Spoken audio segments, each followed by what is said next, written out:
പത്തനംതിട്ടയിൽ മഴ ഇപ്പോൾ ഏറെക്കുറെ ശമിച്ച ഒരു നിലയിലാണ്. വലിയ രീതിയിൽ കനത്ത നാശനഷ്ടമുണ്ടായ റാന്നിയിലും ആറന്മുളയിലുമൊക്കെ വെള്ളം ഇറങ്ങി തുടങ്ങിയിട്ടുണ്ട്.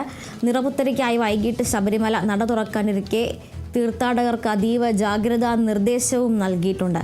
വിവരങ്ങളുമായി പ്രസാദ് ചേരുന്നുണ്ട്.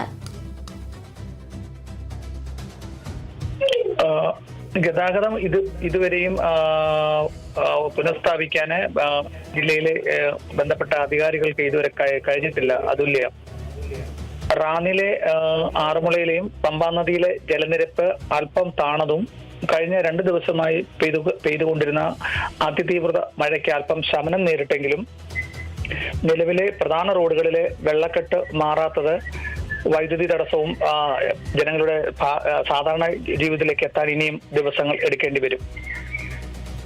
കഴിഞ്ഞ മഹാപ്രളയത്തിന് സമാനമായ രീതിയിലാണ് റാന്നി മണ്ഡലം തന്നെ ഒറ്റപ്പെട്ട അവസ്ഥയിലാണ്. വരുന്ന അടുത്ത ഈ മാസം തന്നെ മാസത്തിന്റെ അവസാനം ഓണമാണ്. ആ ഓണവിപണിയെ ലക്ഷ്യമാക്കിക്കൊണ്ട് ലക്ഷക്കണക്കിന് രൂപയുടെ സാധനങ്ങളായിരുന്നു റാന്നിയിലെ വ്യാപാര സമൂഹം കരുതലായി വെച്ചുകൊണ്ടിരുന്നത്. 2018 ഈ വെള്ളപ്പൊക്കം ഉണ്ടായപ്പോൾ മുൻകരുതൽ എന്ന നിലയ്ക്ക് അത്യാവശ്യ സാധനങ്ങളും വീട്ടുപകരണങ്ങളും മറ്റുമൊക്കെ അവർക്ക് സുരക്ഷിത സ്ഥാനങ്ങളിലേക്ക് മാറ്റാൻ കഴിയുമായിരുന്നു.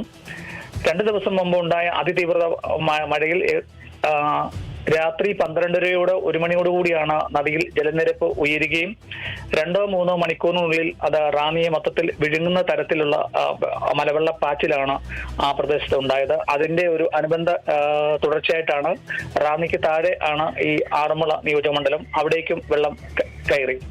ആളപായങ്ങൾ ഒന്നും തന്നെ രേഖപ്പെടുത്തിയിട്ടില്ല. പക്ഷെങ്കിൽ ലക്ഷക്കണക്കിന് രൂപയുടെ നാശനഷ്ടങ്ങളാണ് ഉണ്ടായിട്ടുള്ളത്. രാവിലെ തന്നെ അവിടുന്ന് വെള്ളം ഇറങ്ങിയ കടകളിലെ ക്രമീകരണങ്ങൾ സ്ഥലം MLA അഡ്വക്കേറ്റ് പഴകുളം മധുവിന്റെ നേതൃത്വത്തിൽ ദുരന്ത നിവാരണ അതോറിറ്റിയുടെ നേതൃത്വത്തിലൊക്കെ കടകളൊക്കെ ക്ലീൻ ചെയ്യുന്നുണ്ട്.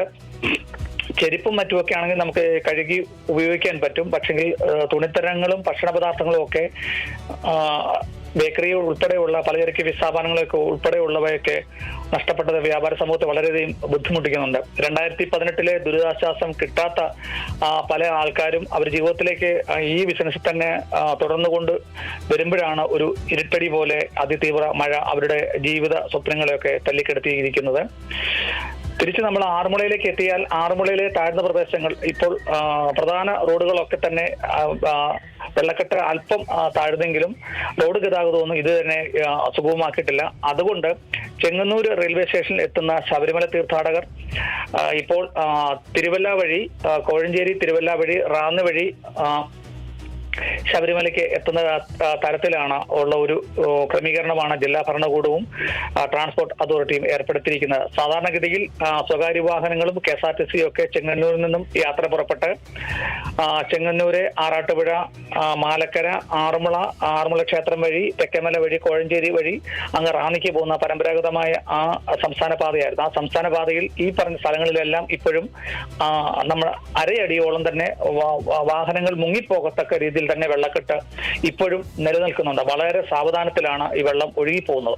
ഇത് പറയാൻ കാരണം നിലവിൽ പമ്പാ നദിയിലെ ജലനിരപ്പ് ഉയരുമ്പോൾ ഇവിടെ ആറന്മുളയിലെ പുഞ്ച പ്രദേശങ്ങളിലേക്കൊക്കെ ആ വെള്ളം ഒഴുകിയെത്തി. ഇപ്പോൾ പുഞ്ചയിലെ വെള്ളവും റോഡിലെ വെള്ളവും നദിയിലെ വെള്ളവും സമാനമായ രീതിയിൽ ഒഴുകിപ്പോകാൻ തക്കത്തിലുള്ള ഒരു ബുദ്ധിമുട്ടുള്ളത് കൊണ്ടാണ് വളരെ സാവധാനത്തിലാണ് ആ വെള്ളം ഇറങ്ങിപ്പോകുന്നത്. കോന്നി മണ്ഡലം ഒഴിച്ച് അടൂർ മണ്ഡലം ഒഴിച്ച് ബാക്കി 4 മണ്ഡലങ്ങളിലും ദുരന്ത നിവാരണ അതോറിറ്റിയുടെ കേന്ദ്രത്തിൽ 10-ലധികം ക്യാമ്പുകൾ പ്രവർത്തനം ആരംഭിച്ചിട്ടുണ്ട്. നിരവധി കുടുംബങ്ങളെയാണ് ആ ക്യാമ്പിലേക്ക് പാർപ്പിച്ചിട്ടുള്ളത്. വൈദ്യുതി 2 ദിവസം കഴിഞ്ഞ മിനിഞ്ഞാന്ന് മുതൽ ഈ മേഖലയിൽ നിന്നും വൈദ്യുതി ഇതുവരെയും എത്തിയിട്ടില്ല.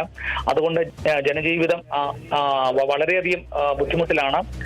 ഈ സാധാരണ ഈ ക്യാമ്പിൽ കഴിയുന്നവർക്കും പിന്നെ ഈ വെള്ളപ്പൊക്ക പ്രദേശങ്ങളിൽ ഒറ്റപ്പെട്ട് കഴിയുന്നവർക്കും ഭക്ഷണ പദാർത്ഥങ്ങൾ നിലവിൽ അവരെ സംരക്ഷിച്ചതെല്ലാം ഇപ്പോൾ അവർ തീരുന്ന ഒരു ഘട്ടത്തിലാണ്. കടകളെല്ലാം അടഞ്ഞു കിടക്കുകയാണ്. ഇനിയിപ്പോ അവര് ഈ വെള്ളപ്പൊക്ക പ്രദേശങ്ങളിൽ വെള്ളത്തിൽ അകപ്പെട്ട് കഴിയുന്ന കുടുംബങ്ങൾക്കും ക്യാമ്പിൽ കഴിയുന്ന കുടുംബങ്ങൾക്ക് ഭക്ഷണ പദാർത്ഥങ്ങൾ എത്തിക്കുക എന്നുള്ള ഒരു വലിയ വെല്ലുവിളിയാണ്. കമ്മ്യൂണിക്കേഷൻ ബന്ധം വളരെയധികം ബുദ്ധിമുട്ടിലാണ്. കാരണം വൈദ്യുതിയെല്ലാം ഈ ട്രാൻസ്ഫോമറുകൾ റാന്നിയിലെയും ആറന്മുളയിലെയും താഴ്ന്ന പ്രദേശങ്ങളിൽ ട്രാൻസ്ഫോമറുകളൊക്കെ വെള്ളത്തിനടിയിലായതിനാൽ ഇനിയൊരു അറിയിപ്പ് ഉണ്ടാകുന്നത് വരെ വൈദ്യുതിയുടെ വിച്ഛേദനം ഉണ്ടായിരിക്കുമെന്നാണ് വൈദ്യുതി വകുപ്പും അറിയിച്ചിട്ടുള്ളത്.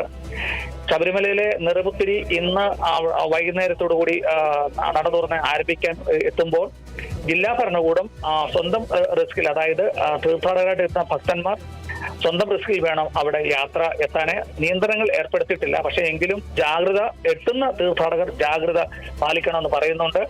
ഗവി അടക്കമുള്ള മലയോര മേഖലയിലേക്കുള്ള യാത്രകൾ കർശന നിരോധിച്ചിട്ടുണ്ട്.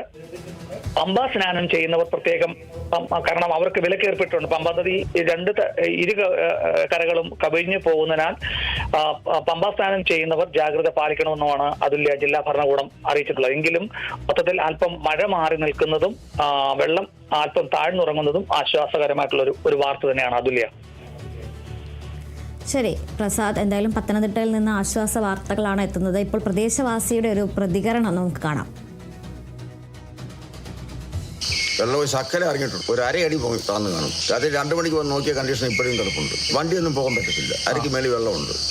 കുളങ്ങര ഭാഗത്തെ പറ്റി കൂടുതൽ അറിയത്തില്ല, എന്തായാലും കൊണ്ട് വെള്ളമുണ്ട്. കോഴിപ്പാലം സ്കൂള്, അതുപോലെ നാൽക്കാലിക്കൽ സ്കൂള്, പിന്നെ ആറാട്ടുപുഴ സ്കൂള്, ഇവിടെ 3ഇടത്തും ദുരിതാശ്വാസ ക്യാമ്പുകൾ നിലവിൽ പ്രവർത്തിക്കുന്നുണ്ട്. കുടുംബാംഗങ്ങൾ ആകെ എണ്ണം നോക്കിയാൽ ആറാട്ടുപുഴ ഏകദേശം 120ഓളം പേരും, കോഴിപ്പാലത്ത് 40-ന് മുകളിലും, നാൽക്കാലിക്കൽ 10-20ഓളം ആളുകളും ഉള്ളതായിട്ടാണ്. എന്തായാലും പ്രസാദും അതുപോലെ തന്നെ അവിടുത്തെ പ്രദേശവാസികളും ഒക്കെ സൂചിപ്പിക്കുന്നത് പോലെ അവിടെ വെള്ളം ഇറങ്ങി തുടങ്ങി, മഴയ്ക്ക് ശമനമൊക്കെ ഉണ്ടെങ്കിലും ഇപ്പോഴും ഗതാഗതമൊന്നും അതിൻ്റെ ഒരു പൂർണ്ണമായ രീതിയിലേക്ക് പുനഃസ്ഥാപിക്കാൻ സാധിച്ചിട്ടില്ല. പല റോഡുകളിലും ഇപ്പോഴും അരയടിയോളം ഉയരത്തിൽ വെള്ളം കെട്ടി നിൽക്കുന്നുണ്ട്. അതുകൊണ്ട് തന്നെ ഈ വൈദ്യുതി ബന്ധം പുനഃസ്ഥാപിക്കാനും ചില പ്രശ്നങ്ങൾ, പ്രതിസന്ധികൾ നേരിടുന്നുണ്ട്. വെള്ളം ഇറങ്ങാത്തതിനാൽ തന്നെ എവിടെയെല്ലാമാണ് ഈ വൈദ്യുതി പ്രശ്നം നേരിടുന്നത് അവിടെ വൈദ്യുതി പുനഃസ്ഥാപിക്കാൻ പോസ്റ്റുകളും മറ്റും സ്ഥാപിക്കുന്നതടക്കമുള്ള കാര്യങ്ങൾ അതിൻ്റെതായ രീതിയിൽ നടത്താൻ ഒരു പ്രതിസന്ധി നേരിടുന്നുണ്ട്. അതുകൊണ്ട് തന്നെ ഇനിയൊരു അറിയിപ്പ് ഉണ്ടാകുന്നത് വരെ വൈദ്യുതി പുനഃസ്ഥാപിക്കാൻ സാധിക്കില്ല എന്ന് KCB പ്രദേശവാസികളെ അറിയിച്ചിട്ടുണ്ട്. പത്തനംതിട്ടയ്ക്ക് താൽക്കാലികമായ ഒരു ആശ്വാസം ലഭിച്ചിട്ടുണ്ടെങ്കിലും ഇപ്പോഴും ദുരിതാശ്വാസ ക്യാമ്പുകളിൽ അടക്കമുള്ളവർക്ക് വേണ്ട സാധനങ്ങൾ എത്തിക്കുന്നതിലടക്കം ഇനിയും ഏറെ കാര്യങ്ങൾ ചെയ്യാനുണ്ട് എന്ന് തന്നെയാണ് പ്രസാദ് വ്യക്തമാക്കുന്നത്.